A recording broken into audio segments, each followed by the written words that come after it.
ఓం నమ శివాయ. హరహర మహాదేవ శంభో శంకర.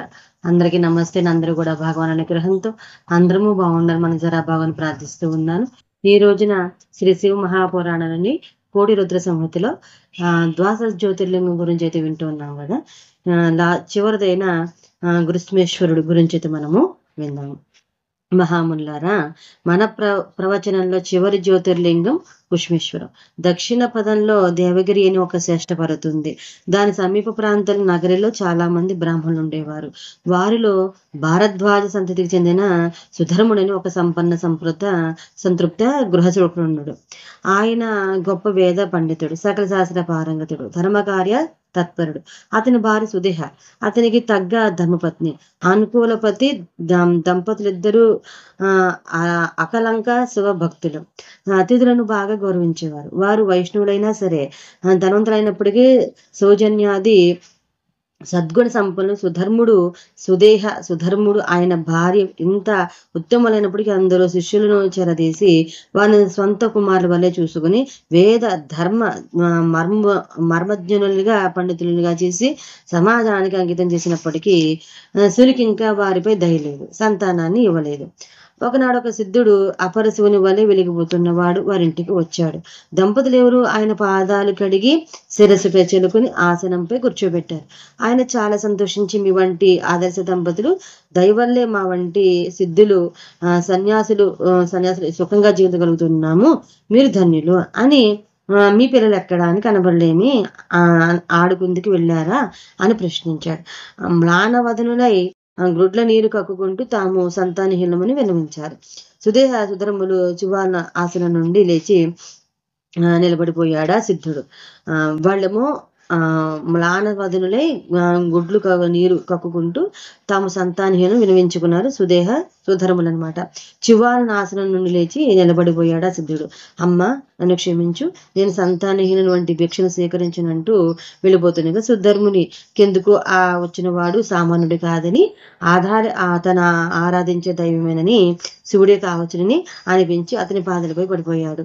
ప్రభు, మీరెలా వెళ్ళిపోతే నాకు దిక్కెవరు అని నాకు తరుణోపాయం సూచించి నా జన్మధన్యం చేయండి అని ప్రార్థించాడు. సిద్ధుడు సుధర్ముని వంక తేరిపారా చూసి, నాకు సంతానయోగ్యం ఉందని చెప్పి నీకు సంతానయోగ్యం ఉందని చెప్పి అతన్ని మాత్రమే సుపుత్ర ప్రాప్తిరస్తోని దీవించి కదిలిపోయాడు. సుధర్ముడు అలాగే చూస్తూ నిలబడిపోయాడు. కానీ సుదేహకు సిద్ధుని తద్వారా దేవుని అంతరంగం అవగతమైంది. కొన్నాళ్ల పాటు కృషి చేసి తన భర్తను ఒప్పించి తనకున్న ఈశ్వరార్చన కళాశీలి అయిన తన చెల్లెలు గుసము లేదా గుష్మాని తీసుకుని వచ్చి తన భర్తకిచ్చి పెళ్లి చేసింది. సుదేహ గుష్మ రోజు 100 ప్రార్థలింగాలను తయారు చేసి శ్రద్ధగా భక్తితో శాస్త్ర విద్యుక్తంగా వాటికి పూజ చేసి పూజానంతరం మరింత శ్రద్ధాభక్తులతో వాటి పక్కనే ఉన్న నదులు విసర్జిస్తూ ఉండేది. ఈ పుణ్యము పూర్వజనంలో చేసిన పుణ్యదానము గాని ఫలించి ఆమెకు మంచి ముహూర్తంలో సర్వశుభలక్షణ సంపన్నుడైన కొడుకు పుట్టాడు. ఆ ఇంటిలోని వాని ఆనందానికి అవధులు లేవు. అందరికంటే ఎక్కువగా పొంగిపోయింది సుదేహ. కానీ క్రమేపీ ఇంటిలో ప్రేమగా, ఊరిలో గౌరవంగా తనకంటే గుష్మని ఎక్కువగా చూసుకుంటున్నారేమో అనే అనుమానం విషబీజం వల్ల సుదేహ మనసును నాటుకుపోయింది. అది ఆ బాలునితో సహా బాటే రోజు రోజుకి పెరిగిపోయి పర్వత ప్రమాణంలో తయారై ఆమె గుండెను బరువెక్కింది వేసింది. ఎవ్వరునూ భర్తతో సహా తనను పట్టించుకోపోవట్లేదనే ఆత్మలోని హతాభావం ప్రేమరాహిత్యం ఆమెను పట్టి పీడించసాగే. నిజానికి ఈమె భావంలో ఇసుమంతని నిజం లేదు. సుధర్ముడి ప్రేమలో మార్పు లేదు. గుష్మ అయితే తనకింత అదృష్టం పడ్డానికి అక్కే కారణమంటూ ఆమెను మరింత గౌరవ ప్రేమ ఆధారాలతో చూస్తోంది. సుదేహకు అవేమీ కనబడటం లేదు.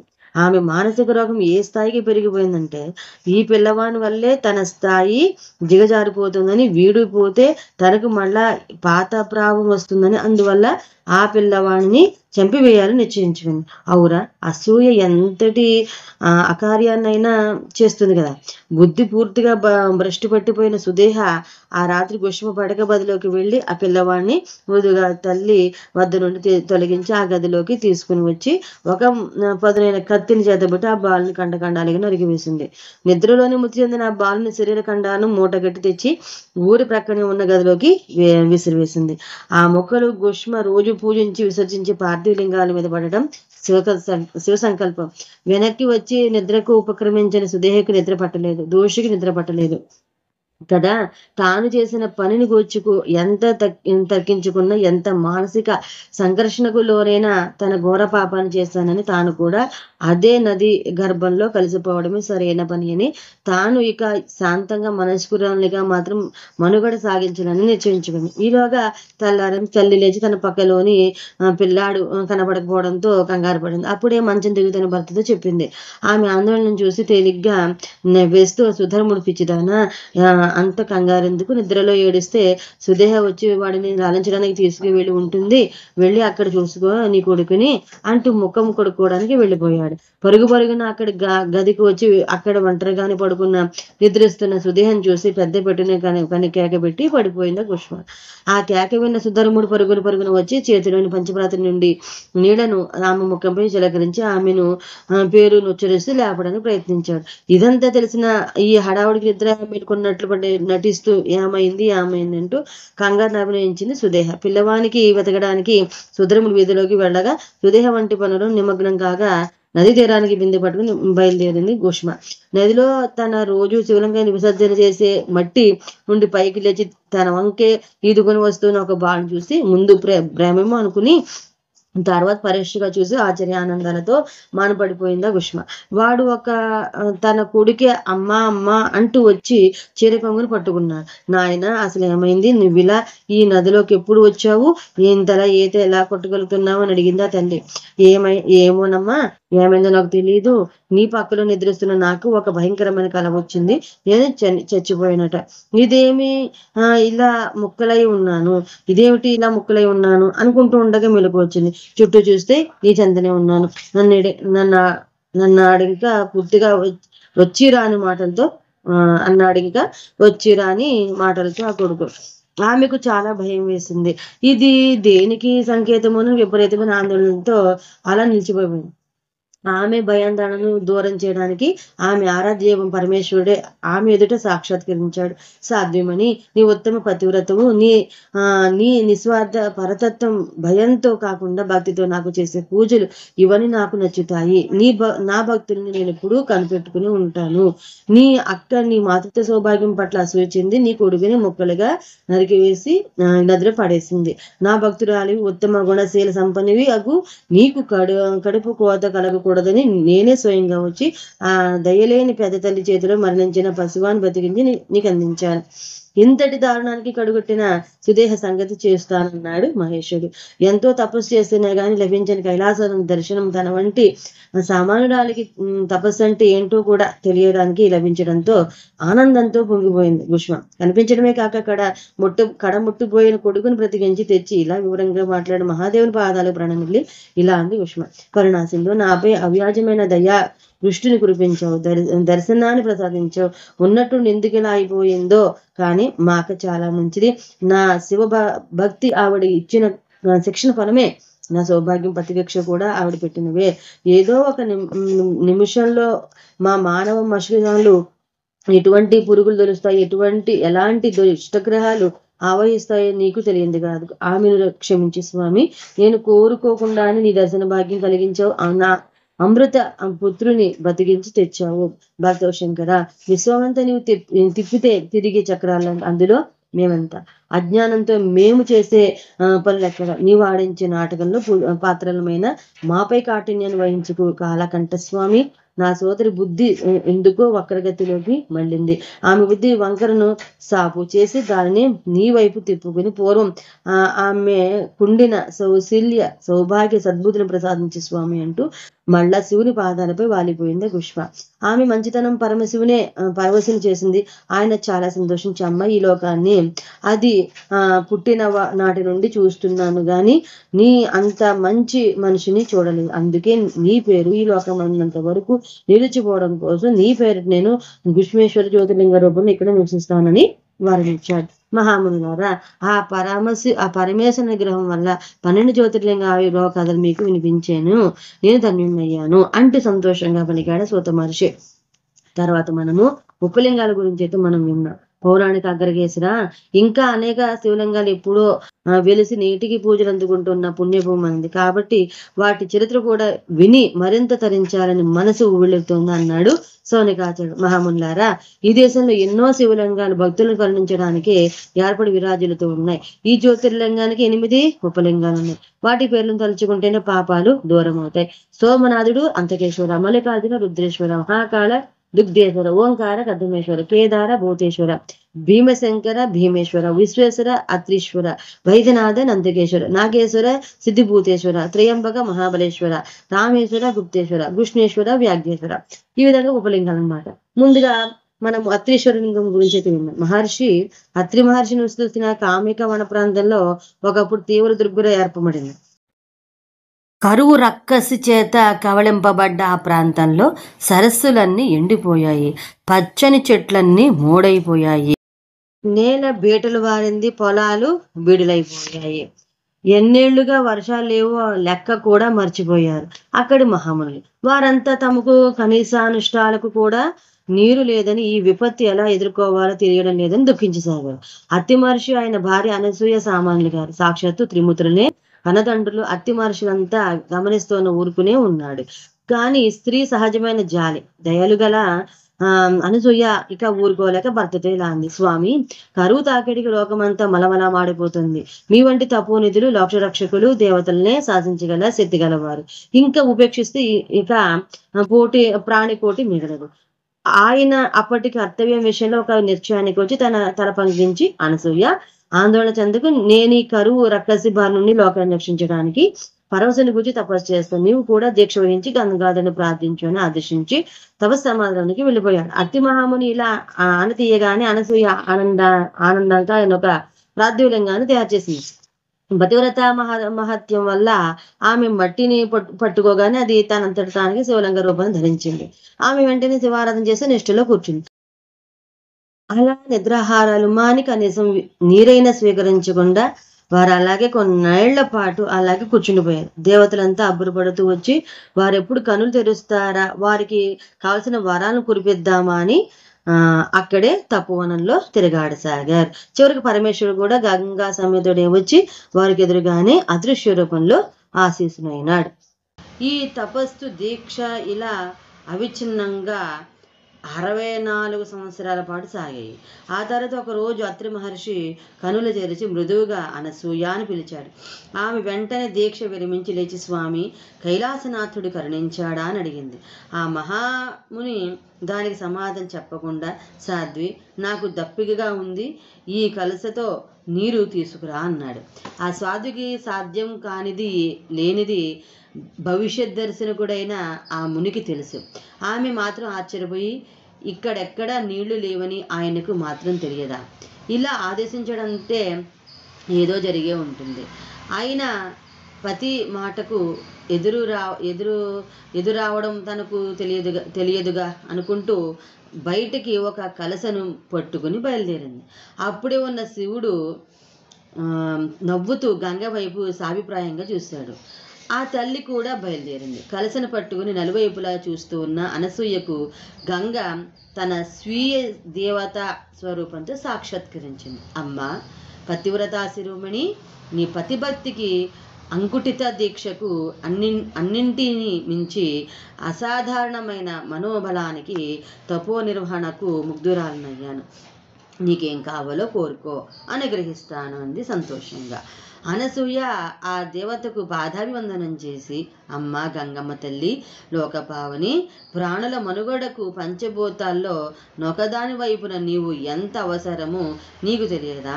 కరువు కాటకాలతో ఇక్కడికి జనం అల్లాడిపోతూ ఉన్నారు. పరమశివుని అనుగ్రహం కోసం 64 ఏళ్లుగా తపస్సు చేస్తున్న నా భర్త ఇప్పుడే సమాధి నుండి బయటకు వచ్చి దాహంగా ఉంది, నీళ్లు తెమ్మన్నారు. ఏ జన్మన పతి మాటకెదురాని నేను ఆ కలసను పట్టుకుని బయలుదేరాను. ఒకప్పటి తపోవనమే ఇప్పుడు ఎడారిగా మారిపోయింది. ఈ ఎడారిలో నీళ్ళు ఎలా సంపాదించను భగవంతుడా అని మదనపడుతూ ఉంటే, నా పట్ల జాలితో జలాది దేవత అని నీవే దర్శనమిచ్చావు. నా ఈ కలసను నింపి నా పతి దాహం తీర్చు తల్లి అంది. అందుకు జాహ్నవి ప్రసన్నవదనమై, సాధ్వీమ తల్లి, నీ కోరికను తప్పక తీరుస్తాను. ఇక్కడ ఒక చిన్న గుంటలాంటిది తవ్వు, అందులో నేను నీవు కోరిన నీటిని నింపుతాను అంది. అనసూయ అలా తవ్వగానే గంగాది అనుగ్రహంతో చూస్తుండగానే మధురమైన జలంతో నిండి ఒక చిన్న జలాశయంగా తయారైంది.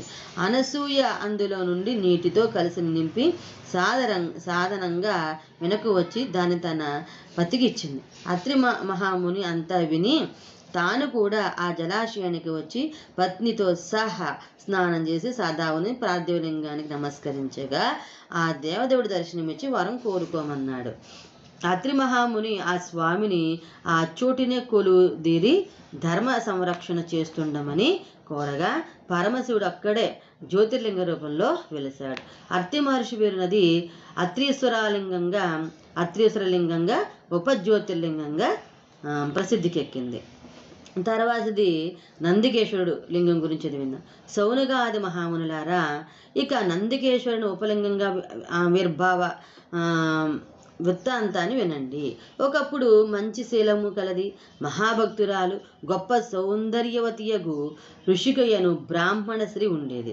ఆమె పూర్వజన్మ కర్మం కొద్దీ ఆమెకు బాలవైధవ్యం ప్రాప్తించింది. అయినా ధైర్యాన్ని వీడకుండా కఠోర బ్రహ్మచర్య వ్రతాన్ని పాటిస్తూ పార్థివలింగమును తయారు చేసుకుని కూర్చుని అన్ని విధాలా పూజించి దాని ఎదుట దీక్షను తీసుకుని కఠిన తపశ్చర్యంతో నిమగ్నురాలయ్యింది. ఒకనాడు మూఢుడను పేరు గల దుష్టుడు మాయావి మహాబలవంతుడగు రాక్షసుడొకడు అటువైపు నుండి పోతూ తపస్సు చేసుకుంటున్న ఋషికను చూడటం తటస్థించింది. వాడు ఆమె ఆనందాన్ని చూసి మోహితుడై కామజ్వర పీడితుడై అక్కడే నిలబడిపోయాడు. ఆమె ఎప్పటికీ కనులు తెరవకపోవడంతో కేకలు వేసి పెద్ద శబ్దాలు చేసి ఆమెకు తపోభంగం కలిగించాడు. ఆమె కనులు తెరవగానే తన గొప్పను తాను విపరీతంగా చెప్పుకొని తనతో వచ్చేయమన్నాడు. పెళ్ళాడతానన్నాడు. మహారాణి చేస్తాను అన్నాడు. రసవంతరంగా లొంగకపోతే బలవంతంగా గునిపోయి చెరపడతాను అన్నాడు. ఏ కోరికలు ఆశలు లేకుండా మోక్షకామి అయి శివుని మాత్రమే మనసా వాచ కర్మణ ధ్యానంతో కీర్తిస్తూ సేవిస్తూ ఉన్న ఋషికను తను రక్షింపమని ఆ శివుని ఇలిగెత్తి పిలిచింది. వెంటనే కదిలి వచ్చాడు కరుణాసముద్రుని కైలాసపతి. వస్తూనే రాక్షసుని సంహరించి ఆమెకు అభయాన్ని ప్రసాదించాడు. ఋషిక ఆ స్వామికి పాదాభివందనం చేసి రకరకాలుగా స్తుతించింది. పరమశివుడు ఆమెను ప్రీతిగా చూస్తూ, అమ్మ, నీ తపోదీక్షతో నియమనిష్టలతో నన్ను ఆనందింపజేశావు, నీకేం కావాలో కోరుకో అన్నాడు. ప్రభు, నీలాంటి దీనులను హీనులను ఈ నర్మదను దాటిపోలేని పేదలను ఆనందింపజేస్తూ ఇక్కడే కూలి ఉండమని నా ప్రార్థన. ఇదే నాకు నా వంటి అభాగ్యులకు గొప్పవరం అంది ఋషిక.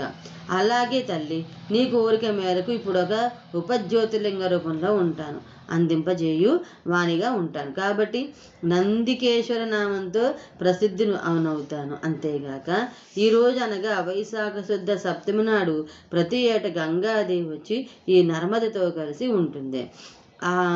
ఆ రోజు ఇక్కడ స్నానం చేసి నందికేశ్వరలింగాన్ని అర్చించిన వారికి బ్రహ్మహత్యాపాతకం కూడా నశిస్తుంది. నువ్వు ఈ దేహాంతరంలో కైలాసానికి రాగలవు అని వరమిచ్చి అంతర్ధానము చెందాడది దేవుడు. తర్వాత మనము మహాబలేశ్వరుడు గురించి విన్నాం. మహర్షులారా, ఇంకా ఎన్నో శివలింగాలు భరతఖండమంతా వెలిసి భక్తులను పునీతులను చేస్తూ ఉన్నాయి. పడమటి దిశన ఉన్న కపిల నగరంలో మహాబలేశ్వర రామలింగములు ఉన్నాయి. అక్కడి సముద్రం ఒడ్డున మహాసిద్ధేశ్వరలింగం ఉంది. గోకర్ణ క్షేత్రం నేపాల్లోది కాదు, మన పడమటి కనుమలలో కనర జిల్లాలో ఉన్నది. కోట్ల కొద్ది శివలింగాలు ఉన్నాయి. ప్రతి అడుగు పరమ పవిత్రమే అక్కడ. ఆ గోకర్ణంలో ప్రతి వస్తువు శివుని ప్రతిరూపమే.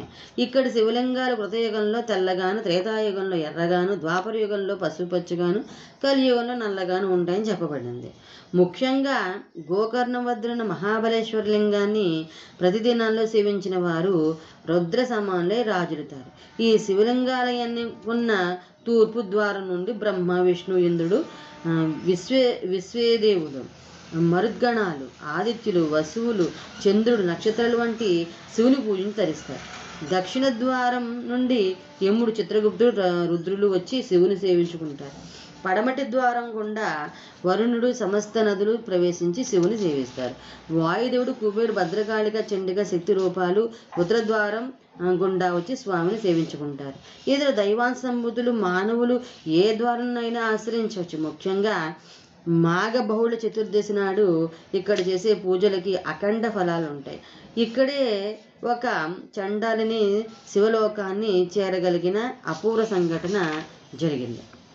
ఆశ్చర్యంతో చూస్తున్న మునులు ఆ కథను చెప్పనారంభించాడు సూతుడు ఇలా: సౌనకాచార్య మహామునులారా, ఆ చండాలని తన ముందరి జన్మలో ఒక బ్రాహ్మణి.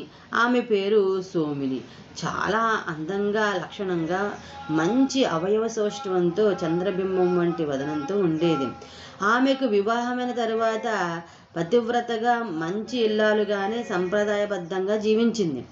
ఆమెకు కామవాంఛలు కాస్త ఎక్కువే అయినా భర్తతో సుఖంగానే ఉండేది. ఆమె దౌర్భాగ్యం కొద్దీ అతడు వివాహమైన కొద్ది కాలానికే మృతి చెందాడు. సోమిని ఒక బ్రాహ్మణ వితంతువుగా కొన్నాళ్ళు హద్దు దాటకుండా జీవించిన తరువాత కామవాంఛలను అదుపులో పెట్టుకోలేక విచ్చలవిడిగా ప్రవర్తించడంతో ఆ కులం వారామెను వెలివేయడమే గాక ఊరి వెలుపలనున్న అడవిలోకి తగిలేశారు. ఆమె అక్కడే అటు ఇటు తిరుగుతుండగా అట్టుగా పోతున్న సంపన్న శూద్రుడు ఒకడు ఆమెను చూచి వలచి తన ఇంటికి గనుపోయి పెండ్లి చేసుకున్నాడు. అతని యథేచ్ఛగా కామోపభోగాలతో తెలియాడుతూ ఒక కూతుర్ని కూడా కంది. కానీ మధ్యలో ఒక దుర్ముహూర్తంలో మద్యమాంసాన్ని సేవించి ఆ తరువాత వాటికి దారుణంగా అలవాటు పడిపోయింది. భ్రష్టస్య కావాగతి అనే మాట ఇలాంటి వారిని చూస్తే పుట్టి ఉంటుంది. ఒకనాడు ఆమె ప్రస్తుత భర్త ఏదో పని మీద పై ఊరు వెళ్ళాడు. ఆమె మద్యం సేవించి ఉంది. రాత్రి ఆమెకు గొర్రె మాంసం తినాలని అనిపించింది. వారి పశువుల పాసలో గొర్రెలు, మేకలు, ఆవులు అన్నీ ఒకే చోటే ఉండేవి. కత్తి పట్టుకుని లోనికి ప్రవేశించిన సోమిని ఆ చీకట్లో మద్యం మత్తులో ఒక ఆవు దూడను మేకనుకు నరికి చంపేసింది. బయటకు వచ్చాక ఆమెకు తాను చేసిన దారుణ కృత్యం తెలిసి వచ్చింది. అంతే.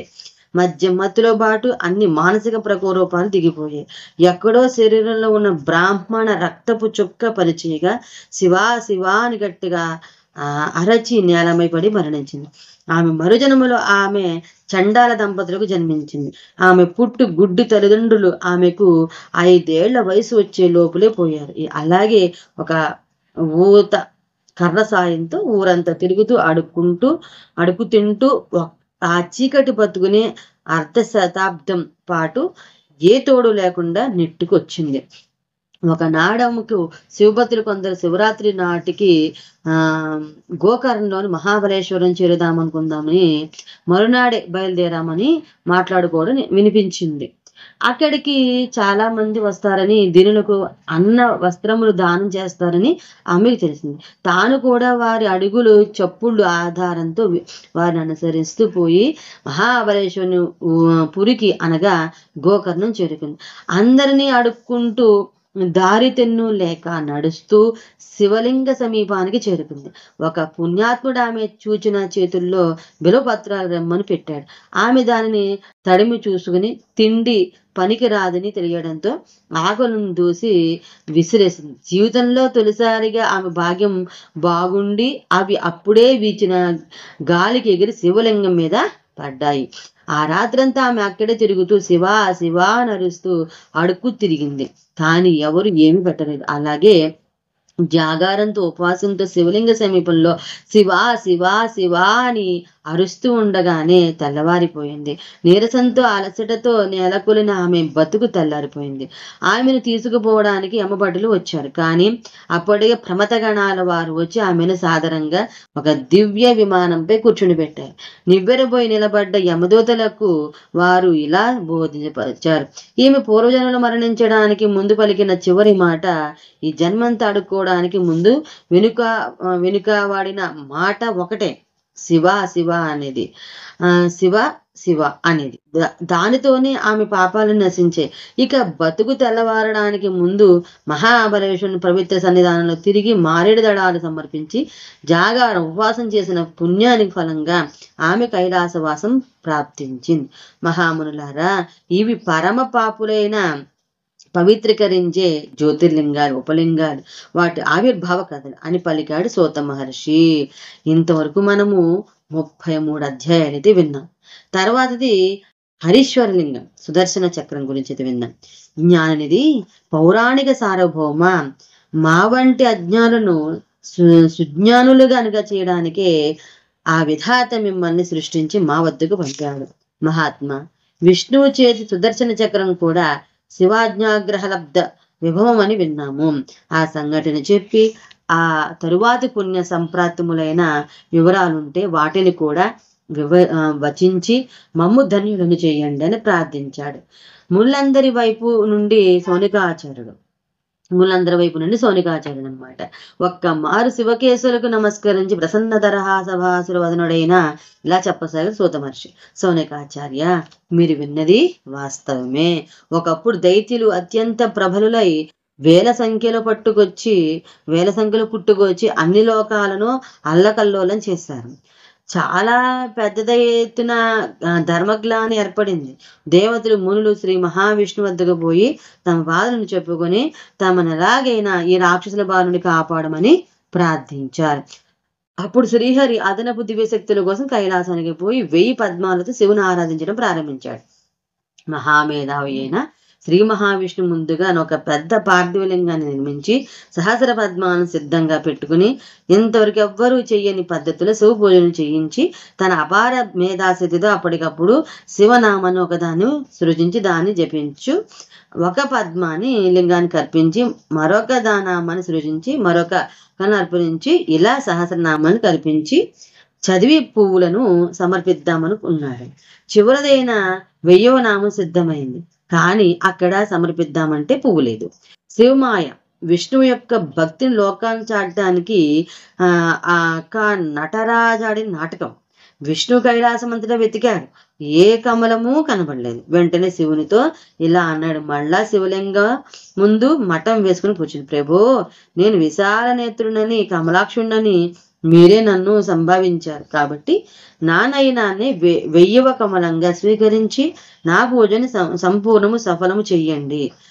అటై ఒక బాణంతో తన కన్నుని పెరుకుకుపోతుండగా సాంబ సదాశివుడు ఆ ప్రార్థ్యలింగ స్థానంలో సహస్ర కమలాలను తానే స్వయంగా ధరించి సాక్షాత్కరించి సారస దళయుడని బాణవు చేతిని పట్టుకుని ఆపాడు.